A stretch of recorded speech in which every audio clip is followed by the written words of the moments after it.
All right, hi everyone. This is Dylan Teggart for the latest episode of 360 Insights HR Tech Chat. Today I am joined with Geoffrey Roche. He's the son of a nurse, a healthcare expert, a diversity advocate, and a champion for transforming health equity. He's currently serving as the Director of Workforce Development at Siemens Healthineers.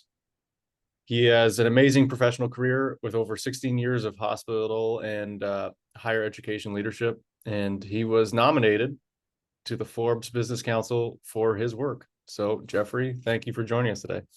So good to be here, Dylan. Thank you. And I know you have a lot of experience in leadership and workforce transformation, especially in the healthcare space. But do you mind telling people a little bit about yourself before we dive into that? Yeah, absolutely. Yeah, so obviously started my career in hospital administration, spent over a decade at a regional healthcare system in Pennsylvania. Really during that time, had the privilege to serve and be mentored by our nurse CEO. And our CEO obviously was a great, not just leader, but also somebody that put me on a phenomenal path to grow, learn, and further really evolve as a leader. And so I had the great fortune of leading numerous departments there and being very involved in all aspects of strategy. Also very involved in culture within the organization, partnered with HR during my time there to launch a whole new employee engagement initiative and a whole new mission, vision, values as an organization. And then actually moved into higher education leadership on two different institutions on the cabinet, serving with the president to do similar work in higher education and now obviously serve at Siemens in a leadership role, all focused on workforce development, which is very much focused on how do we build the next generation healthcare workforce and do it in a more sustainable factor. Nice. Well, speaking of leadership, I feel like you can speak to this quite well. What are the things that stick out to your minds as like the primary trends throughout your, tenure as being a leader or, kind of studying leadership essentially? And what do you feel like are kind of have become the pillars of your leadership strategy? Yeah. It's really interesting, right? I mean, when you study leadership and you really take a look at where we are today, there's so much there in between. And so obviously, personally and professionally, I'm actually in a doctorate program right now in leadership. Really, and I'll tell you exactly why. I firmly believe that we have really missed the mark when it comes to organizational leadership. In my experience in healthcare, higher education, and certainly as well now on the corporate side, we really are missing the mark when it comes to truly caring for our people. Ultimately, leadership is a responsibility, but leadership, like other aspects of organizational culture, have to continue to be continuously learning, continuously growing. And I'm concerned that when we look at the trends of retention and look at the trends of the Great Resignation, most of the data, when you really study it, study after study, reports and points to the fact that people are leaving organizations because of their managers, because of their leaders. They're not leaving because of a disconnect to mission, vision, values. They're leaving, excuse me, because they work for a leader that doesn't care for them, doesn't respect them, doesn't demonstrate compassion, empathy, doesn't give them an opportunity for career and economic mobility. And so when people ask me, what do you think is the prescription for it? It's really simple. We need to go back to the basics of why we lead, and it's to help and care for our flock. And our flock are our people. They're our team. And so I specifically on LinkedIn and in the work I do, believe very strongly that we need to lead with our heart. One of the reasons I use the hashtag on LinkedIn, Heart Leader, is that I do believe when we lead with our heart, not only can we meaningfully and authentically connect with another person, but that when we lead and lead them, we are working to bring them along with us on that journey. And that journey may mean we have to hold them accountable, but we do it with love.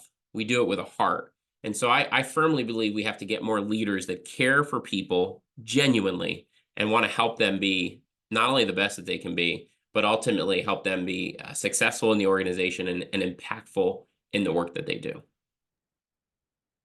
Yeah, I think the part about why people leave their job being about poor leadership is very, very much hitting the nail on the head. And I do feel like there's a bit of I think part of that great resignation, and correct me if I'm wrong, was partly because I feel like people really realized that, like, yes, their leaders, direct leaders, didn't care about them, but maybe the larger organization doesn't really care about them at all.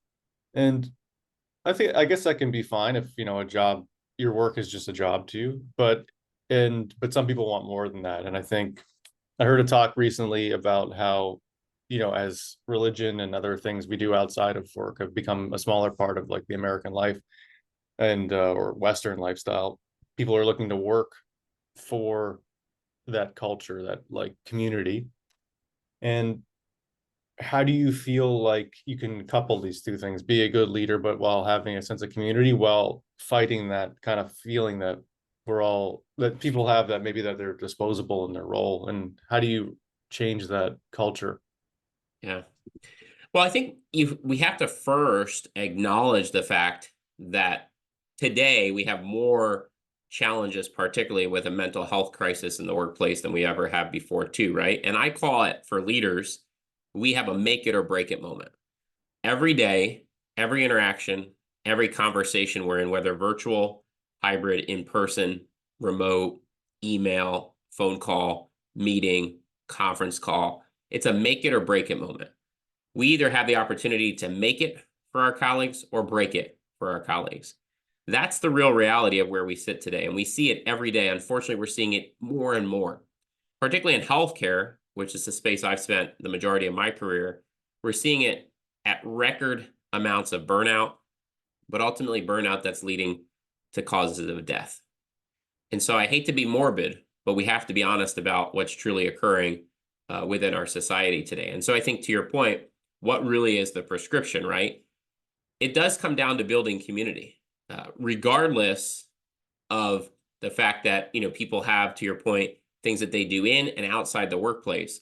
If you serve in an organization where community has been built, where you feel psychologically safe, where you feel valued, appreciated, heard, and seen, 9 times out of 10, the data suggests you're not leaving, because you're going to have a manager in that same environment who's going to see you, hear you, value you, appreciate you. I look at it in my own career. The first organization I served in, I talked early on about my CEO. It was not a perfect organization. No organization is perfect. But it was a place where you felt like you belonged. It was a place that cared for you as an employee. And it was a place that allowed me and so many others to flourish and grow. But what was at the DNA of that was people. People. We had a leadership team that truly valued people.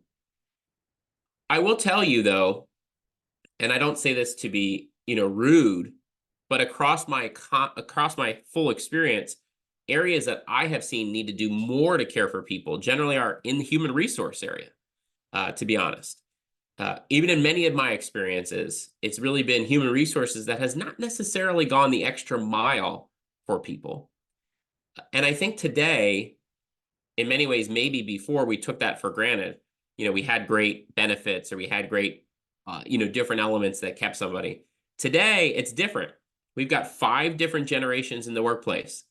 Every generation has a different aspect that's important to them. It's not important for us to sit there and dissect what's different. What's important is for us to dissect how we build community with them. And it's important for us to think about how we bring them all together and foster community. And I think too many organizations have people today that are going to sit there and critique, well, this generation doesn't like this, and this one wants to do this. It doesn't matter. You're either going to be with you or they're not going to be with you. And when they're not with you, you're going to be hurting from a retention standpoint. And so we really have to foster building community.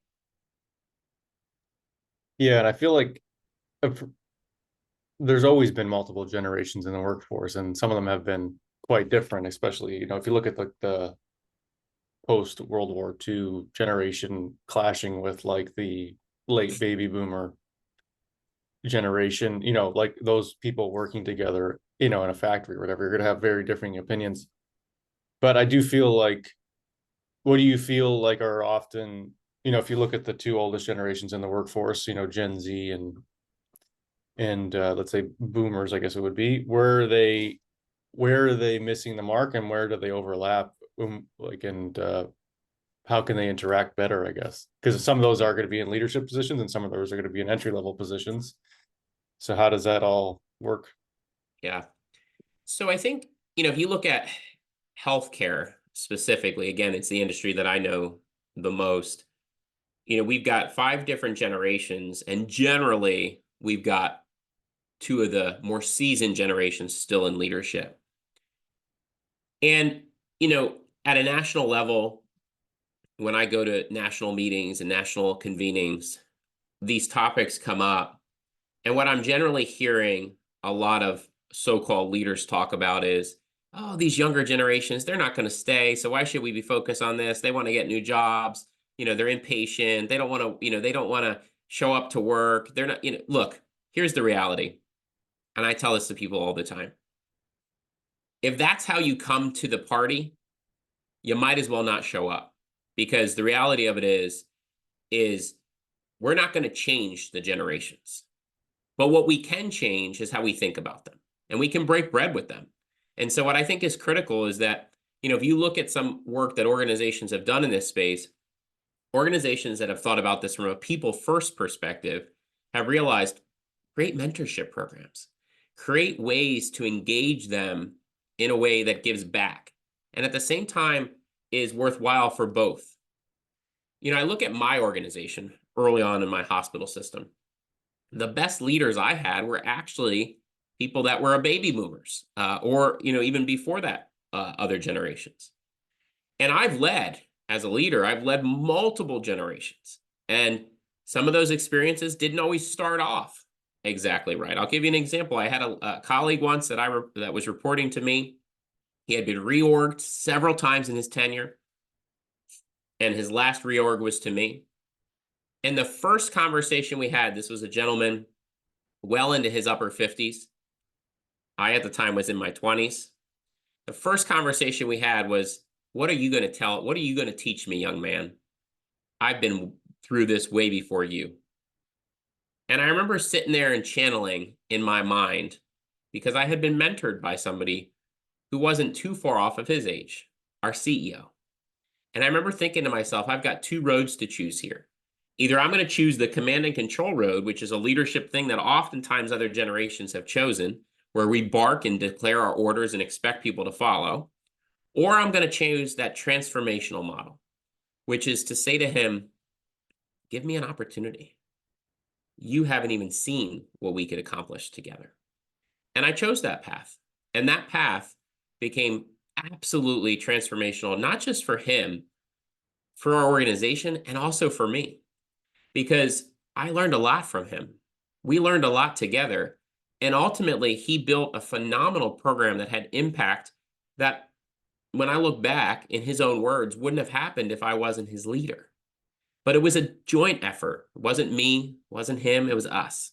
And so I think we have to really channel that element of us. This is community. And I think when we do that, we have so much more we can accomplish together. Yeah, that makes a ton of sense. I think the mentorship part is important just because it creates a common ground. And, there's obviously some knowledge. You don't want to lose that knowledge that someone who's worked a job for 20, 30 years has, because why not just kickstart the career of someone, younger than you if you can.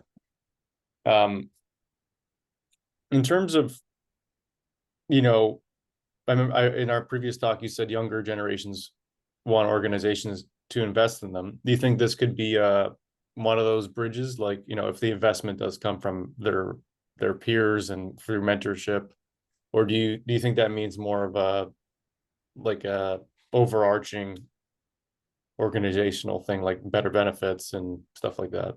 No, I think it's everything in all of the above, right? Because, the reality of it is, yes, we've seen data in various reports, including a report that Guild put out in the healthcare space not too long ago, that, generally, and it's not just the younger generations, it's across the board. People want to be invested in. In fact, the McKinsey report that just came out, I think it's an eye-opener should be, that specifically surveyed, Fortune 500 companies and indicated that organizations that don't invest in learning and development have a 22% reduction in productivity. And ultimately, in that amount of lost productivity, it's over $116 million to an organization. That's an eye-opener. Learning and development should be a top priority in every organization, regardless of size. Learning and development should be viewed as a strategic transformation opportunity for every single employee. If we truly develop a personal development plan for every employee, regardless of title, regardless of role, we will not only retain them, we will grow them. And when we grow them, they support our patients, they support our customers. And ultimately, we create a harmonious community that is going to have some of the best culture that you could expect. And so I think it's formal education, but it's also those aspects of skills-based learning, mentorship, empowering, teamwork sessions, workshops, you name it. But what it has to be, and this is what the McKinsey study suggested, and I agree with it, is it has to be personal and it has to be adaptive. Meaning it can't just be this cookie cutter approach. It has to be tailored to meet a specific need, and it needs to also be reflective of the needs of that individual. That's how we achieve career mobility and certainly economic mobility. And I think when you do that, when you are a leader and you provide that opportunity to your employees, imagine the impact that they face and they feel. They see you truly caring for them. I look at it in my days. When I was a director in my healthcare system, in order for me to maintain my directorship, I had to earn a master's degree. That was what it was. There was a point in time where I started and I was like, I can't do this. I just couldn't. I was getting married. I just didn't think it was something I really wanted to do, even though I knew in my heart I did. But it was my leader, my senior vice president, who said to me, you can do it. And then he said to me, you're going to leave meetings early in the workday to get to that class because I want you to do it. Not only because we're going to pay for it, but because I know it will be transformational for you. And with that support, that encouragement, I did it. And then went on to serve many more years there. And I felt committed to them because they were committed to me. And I fear that in so much these days, we've treated people like a number in so many organizations. And I've served in organizations that treat and have treated me like a number. And it's not a healthy environment. We've got to get back to caring for one another, helping one another on that journey in life, and being there to help them achieve what they fear or feel may be the impossible, but helping them make it the possible. Yeah, that's very well put. And I do feel like kind of the number thing, the feeling of being a number is something I hear a lot from people people not in these interviews, but just talking to my friends. And, it's obviously anecdotal, but I felt it too. It's a switching, maybe the generation of the millennials is not going to be convinced, but maybe younger generations will be. But I do think it's going to require a major reframing, to make it feel like, the game isn't really rigged against you in a sense, where you're more than just a number. And I think it is through, definitely through the programs you mentioned. But for someone who is maybe looking to implement something like this, and they're maybe want to encourage their boss or their leadership to initiate like this kind of learning program and development program that you think, you've been saying is vital, and people really want, how would you propose it to someone? Like, how much time out of the week should they be taking? Obviously, this is going to be on average. And how do you justify the cost to someone who maybe isn't convinced? Look, I mean, to your point, right? The CFOs of the world are always going to pay attention to the cost. The question is what costs us too much to invest in our people? Ultimately, every organization is going to budget, generally some aspect of resources for learning and development.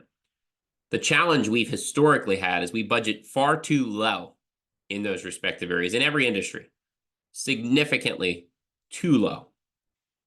In healthcare, I would argue in many cases, it's less than 1% of the entire budget is being allocated to learning and development. Then we wonder why we have culture challenges. Then we wonder why we have retention challenges. And the data today suggests that it's more than just pay. Certainly it's benefits, it's experience, it's how they feel, it's are they being invested in. I'm also not here to suggest that just investing in learning and development is going to fix retention. That's not what I'm suggesting. What I'm suggesting, and what I believe very strongly, is that if we build cultures of learning and development in organizations in every industry, we will fix retention and culture because we will build a learning organization, an organization where at all levels of the organization, we are always learning. We are always growing. We've seen evidence of this, actually. We've seen some large organizations that truly invest.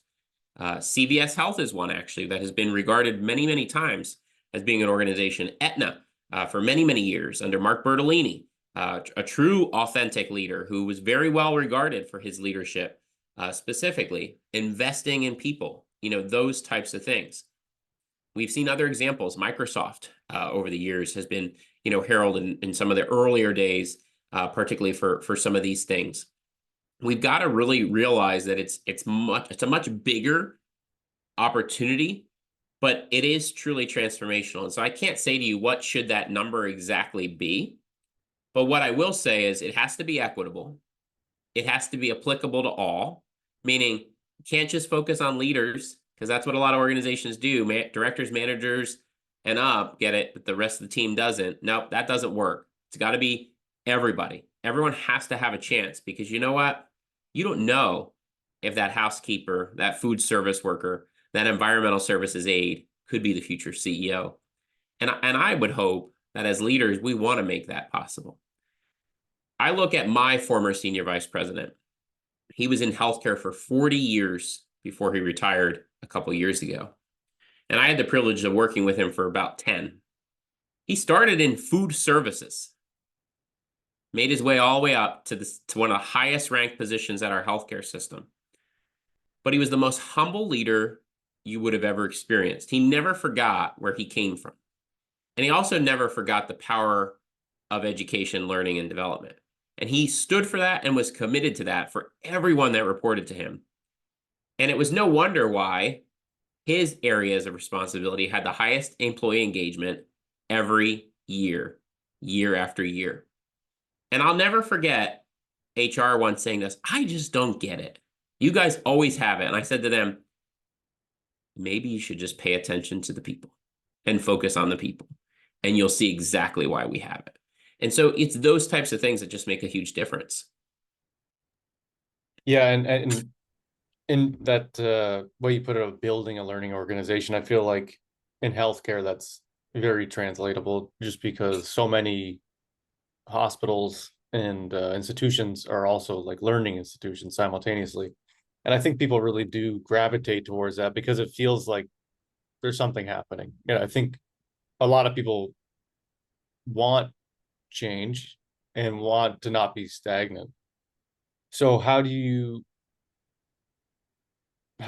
build something like that that's inclusive, that is maintainable, that is not maybe moving? Is what does there have to be some sort of regulation of the pace of which it's moving, so you're not, you're including as many people as possible in this kind of I don't want to say high speed learning process, but like in this organization that always has a forward momentum?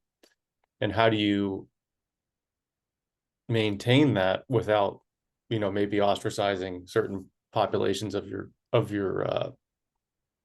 workers? Yeah. Well, I mean, what you have to do is you have to align role to kind of a career architecture stackability that both has a skill perspective to it and a growth perspective. So the investment to really make sure the architecture is there is really, really important. Creating career mobility pathways. In healthcare, that has not historically been very well done.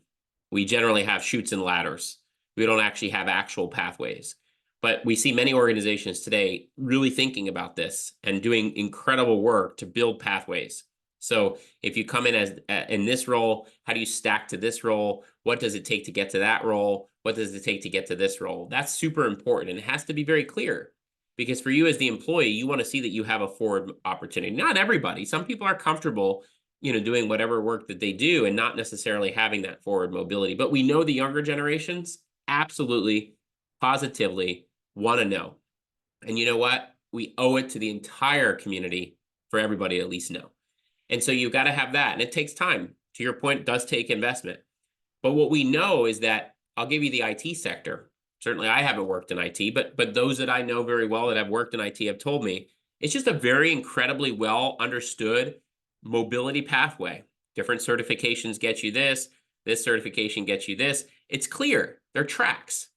We need that in every aspect of our industry, and we need it in every area of our society, because it does create a clear pathway, and then those that are visual learners can understand how you get there as well.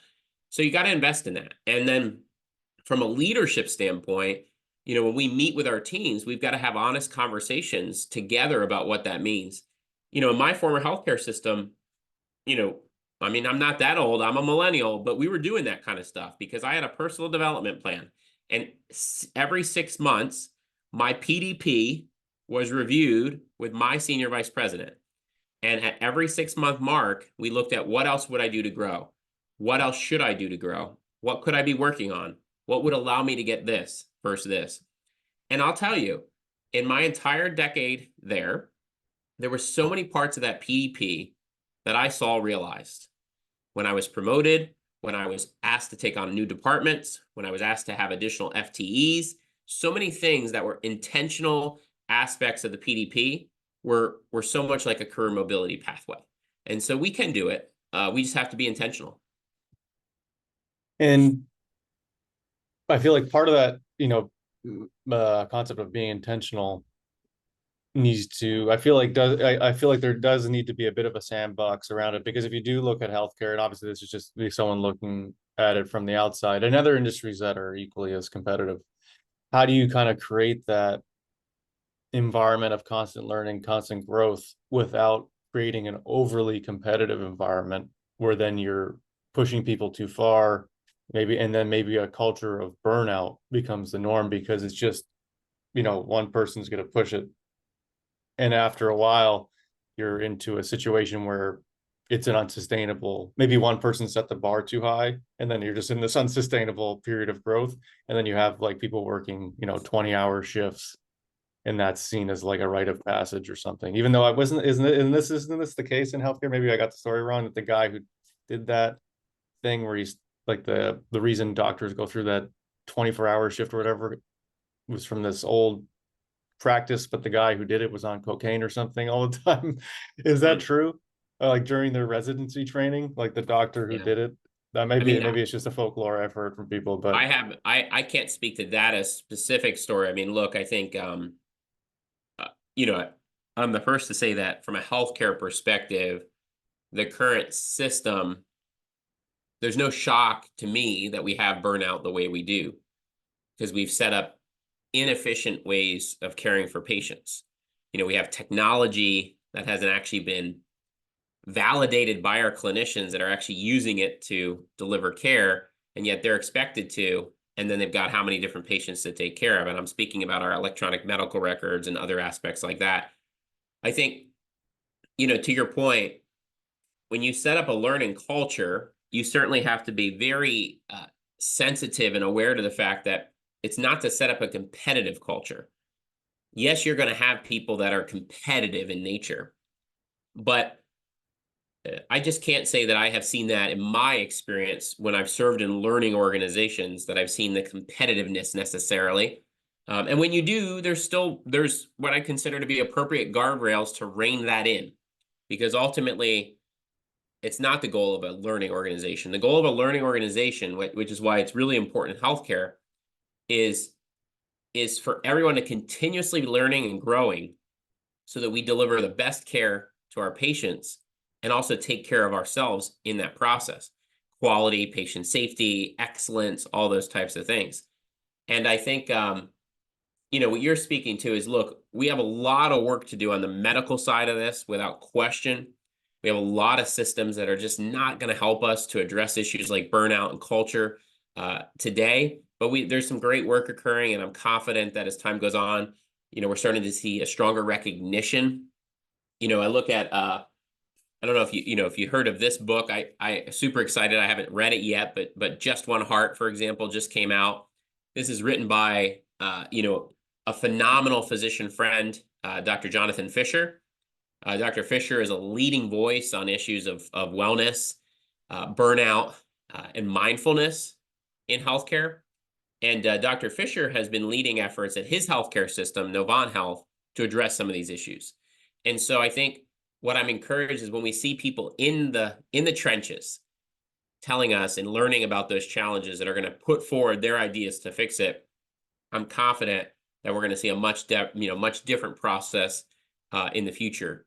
What we have to realize is that ultimately these issues of burnout, these issues of culture, affect every aspect of who we are, our mind, our body, and our spirit. And so we've got to address them. And so I'm encouraged by, people like Dr. Fisher that are doing incredible work. Yeah, I think also it's a net positive for everyone. Everyone feels like they're not wondering, how long has this person been working is about to cut me open or do Yep. whatever. So maybe this is, you can take this from a real life experience, but let's say, and this will be my final question before we wrap up, but let's say someone was like, okay, Geoffrey, I'm opening up my hospital. You're going to be in charge of all this.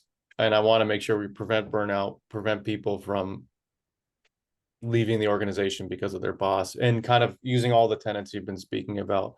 On day one or week one, what are the first things you're doing to set that up before you start hiring anyone? Like, what are your what's the framework you're putting in place in this new organization? You're saying before there's people hired?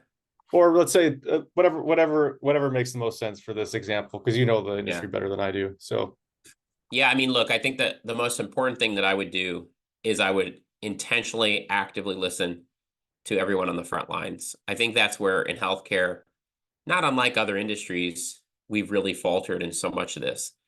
We need to listen to them. We need to hear them. What are the challenges, the concerns, the aspects of the workplace that don't allow them to be as successful as they need to be? What are the aspects of the workplace that hinder them from a mind, body, spirit perspective that's contributing to burnout? Is it technology? Is it people? Is it workflows? We need to listen to them. And that's what I would do. I would focus on really actively and intentionally spending time with them. I think leaders, we've heard it and talked about like walking around leadership and different models, but we've got to be with our people, and we've got to actually listen to them and then act on it. I think far too often we're making decisions on profits. We're making decisions on things that are not necessarily of utmost interest. Yes, organizations need to be sustainable. I absolutely get it. But you can't be sustainable if your people aren't sustainable. And so that's really how I would lead differently. And the final thing I would just say is, one of the things I regularly talk about in healthcare is, we've got to get our boards, our trustees, and our shareholders, for those that are on the for-profit side, to understand that people are also a part of that fiduciary responsibility. While a board is responsible for the future, making sure the organization is sustainable on a financial and healthcare quality, for example, is super important. Growth. So are people, because you can't achieve any of those other aspects of fiduciary responsibility without people. And so people have to be at the center of every decision, both those that we serve and those that we serve with, to serve those that we serve. That's what I would do differently. interesting. And sorry, I know I said that was the last question, but you brought up something that I'm curious to know the answer of. When you do bring these concepts to people on the for-profit side, like the board of directors, the shareholders, etc., are they very receptive to this? Do they see that there's this cultural change happening and that it's like in their best interest, longevity wise, to do it? Or are they really only just seeing the short-term margins here? I think it all depends. I'll say that I think in healthcare, generally, and it's probably not uncommon even in a lot of other boards, keep in mind a lot of the boards kind of form themselves, right? And they just add other people onto the boards that they feel would be good to serve there. And so in healthcare, for example, less than I think it's either 2 or 3% of all healthcare system boards have a nurse on there. There's always a doctor on there, but never or rarely a nurse. And yet nurses are the largest workforce in every healthcare system. And so, boards have a lot of work to do to truly make sure they're hearing the voices of those most impacted by their decisions. And I think we need to do that. And the other piece I would just add is we've got to diversify boards too. Boards need to reflect the stakeholders they serve. And the stakeholders they serve are also employees. And so they need to reflect the voices of that. And so diversity, equity, inclusion, and belonging, just as it's important in an organization, and yes, you heard me say that. So for those organizations that are not investing in that right now because they're afraid of the politics of it, they're hurting the people, but the boards also have to prioritize diversity, equity, inclusion, and belonging too, because the more diverse the board, the better chance we'll actually have voices heard.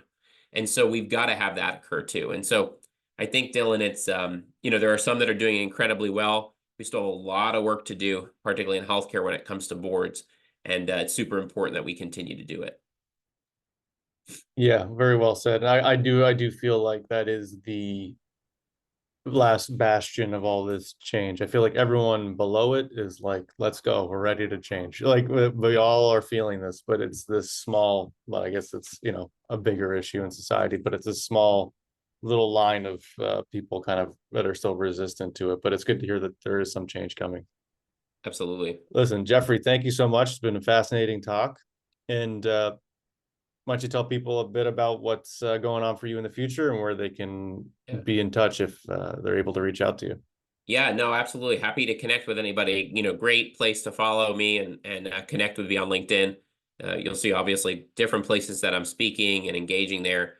Just check me out, Geoffrey M. Roche on LinkedIn. Happy to connect. Awesome. Well, thank you so much. And thank you everyone for tuning in, and I'll see you next time.